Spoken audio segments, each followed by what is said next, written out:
I Googled the most visited Shopify stores and I found out that Colourpop, I don't know the store, I don't know the people behind it, but that Colourpop is very successful. And I wanted to use this website to do a little bit of a teardown, although I hate teardowns because, best practices and stuff, you always have to test it yourself. So be warned. Um, but I just wanted to show you how my mind works when seeing a website and when trying to find improvements and what kind of things you can improve, how big they should be, how small they should be, in order to come up with a test. I want to make my head here a little bit smaller because it's not about that. So this is the homepage, and yeah, as you can see, it's female oriented. Um, and something I have been noticing on homepage and with banners in general is that there is a thing called banner blindness. So people tend to overlook this, and what's usually a winner, but not always, is placing the products higher so that users can immediately go to products, see what's being sold. So I would test, for example, here with this banner on 50% height and see if that works, if it works also to bring this up. Usually what it does is it helps people immediately click to the product detail pages and also get a better image of the brand and the products that are being sold, because that's why people are there, right, in the first place. So that's the first thing I would do. I think, oh, this is cool, Naruto. Love that series. I think that's one of the main things I would do. Something else that I've seen working for me is you see here that there is one thing in my bag, but there is no. If you think about Facebook, Instagram, you always have that little red little dot that you know something is going on, and here I'm missing that, and it's a very small thing that can really help people to go there. Next up, if I would go to, where do we go? We go for eyes today. Here it goes. It takes a little while, and of course loading time can be interesting to test with, not only to improve it but also to improve the experience of loading, so showing like USB or something. This generally, I only test this when people have, or people websites have a lot of volume, because the effect is quite small, but can be nice for your brand. So something else you see here is the product list page, so a lot of different products. And what I've noticed is that if I test, and this is really a best practice of mine, I've been sharing around.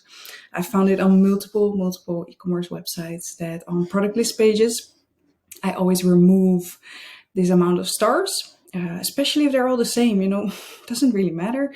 And at this point, all the energy of the user is going towards making a decision. Making a decision costs a lot of energy, like brain power, cognitive load. So taking this away, and sometimes also taking options for color. So if you could choose multiple colors for this, and they would be shown here, I would generally take them away. What that does is it helps people decide what product they want to have. And also it helps users, well, it takes away important real estate here, so you can show more products. So I think those are my hypotheses of why that generally works. Let's see, we will go to, because I love Naruto and have watched that like incredible amount of hours probably. Let's go to this one. Naruto makeup, crazy. Something I noticed while browsing around here with you is that if I accidentally hover over over the menu, it already opens. So something I've also improved is the UX of that. Like if you do this, there you can add a delay of like 3 seconds, which doesn't make it pop so quickly and be in the way if you're mousing on desktop crazy. But of course you need to have the desktop traffic for that, and the effect is small. So if you have a MDE, a minimum detectable effect of like 1-2%, you can definitely try that. So here we go. We have this product. We have a lot of images. I'm seeing currently that videos sometimes work very good. I like the interaction here. It's a Shopify store, this one. And I don't generally optimize for Shopify stores. Generally, I optimize for bigger brands that have their own systems, but not always though. What's really missing here is that the call to action doesn't really pop, and since their brand is called Color Pop, I would try and test with that if the MDE, the minimum detectable effect, is low. If you want to learn more about MDE and bandwidth calculations, check out my channel. It's definitely there. Believe it. uh, but not always, right? So if you have, it's a small change, but it does help people to direct people in the right direction. You have some USPs here. Adding USPs, like actually at this spot, like 1, 2, 3, 4 USPs that are just one sentence, has proven also very, very good for me in conversion rates. So that's something that I tend to do. Also, what I do is, of course, I do a lot of research when I start a project. And then what I do is I look to what do people say in surveys, like what's holding them back, what's holding them back in user testing, so you can let people go to your website and like experience the thing while talking out loud. For example, some people say like, oh, I'm scared to leave my, I want to know the return options. This is not really a return option product maybe, but then you say here like you have 100 days of extra returns, maybe something like unique product. So it's all about what you find in research, and then you kind of fill it in very close to the whatever holds back people. You can add that here as a USB, and also what makes people buy it. Something else I see here is the reviews, and I think up here they are not there. So generally I test with reviews here on top, because when people have selected their product, what they generally want is to confirm what they're doing. So they're looking for confirmation bias in a way to know like, oh yeah, this other people also rate this 5 stars. That's awesome. And sometimes what's also very effective is showing one review. So like this, taking it from there and just showing it here on top, or close to the top, and just one, and that if people want to read more, just make them scroll down. So that's an interesting one. Of course, ingredients for this type of product super important. Reviews all good. So let's add this to bag. I want to have my orange Naruto stuffies. This is interesting, of course. I would definitely test with if this is working for you or if this is hurting you. Secure checkout is interesting phrasing that doesn't always work, but I've seen it work as well. So I would test with that as well, and I would make sure the color pops of this CTA. If the traffic suits that, let's go there. Let's try and see. Here's something about free shipping that can be a threshold that stops people from buying. So that's definitely interesting here. But what I'm kind of missing is that this is the main call to action. I thought it was like a title, so that's kind of odd. Nice that you have small products that you can add, although they're kind of big. I've also tested with this and seen good results for that. I also like the smileys on this website, actually. Pretty cool. What I've also tested with is that in cart and in checkout, you need to fill in a lot. You need to check if you're not paying too much, if you don't have double product in your cart.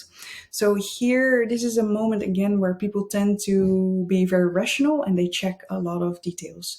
How you can help visitors being rational is taking away all the distractions. So taking away this banner, taking away this top, taking away this menu that opens really fast, and then having people just focus on this. That helps a lot. And this, the don't forget here is bigger than the proceed to checkout button. So it feels a bit off higher if you talk about hierarchy. Let's go here. Of course, it's kind of the default checkout, right? So you see here the price, and depending on if you sell fancy products that are more based on quality, or if you sell like cheaper products, it depends how you should show your price. So if you're selling fancy quality products with a high price, sometimes making the price big works better. And for cheaper products, sometimes making the price smaller so that it doesn't hurt works. So it really depends on your brand, the type of people. So you can test with that. Also, how do you want to showcase the discounts? Do you want to make that even bigger? Is that if we place them next to each other. Next to each other, they tend to work worse than when you place them underneath each other. So I would just put everything underneath. And then, okay, this button, pretty clear, right? And also the same hypothesis holds here. Can you take the distraction away, and can you help people be rational? So what I would do is I would take this all away and make people focus on filling in this form. That's already hard enough. That's already something they have to do. What you can also play with is, does this need to scroll along? Like you go down, does it need to be here? Would that help? Yes or no? I'm also thinking about the font here. Maybe it would help to make it bigger. The position is definitely good. I don't think necessarily making anything sticky here will work. I can go back to the website here, and sometimes the ability to go back makes people lose the funnel, or makes people doubt. So sometimes removing the way to go back from the checkout can be positive. Although it sounds weird, and although it sounds a bit sketchy, the user can always go back with the browser. So you're not really doing anything wrong here. So that was it for now. I hope you enjoyed. If you have any questions, let me know. These are just some ideas, but please experiment with everything. Learn yourself. But now you have seen how I think, like what are the kind of the hypotheses, the psychology behind some pages that you can use for your website or whatever it is that you're optimizing. Of course, this is e-commerce, but some of the same principles also hold for B2B. If you need help, if you want a consultant on your team, let me know. Otherwise, have fun. Bye.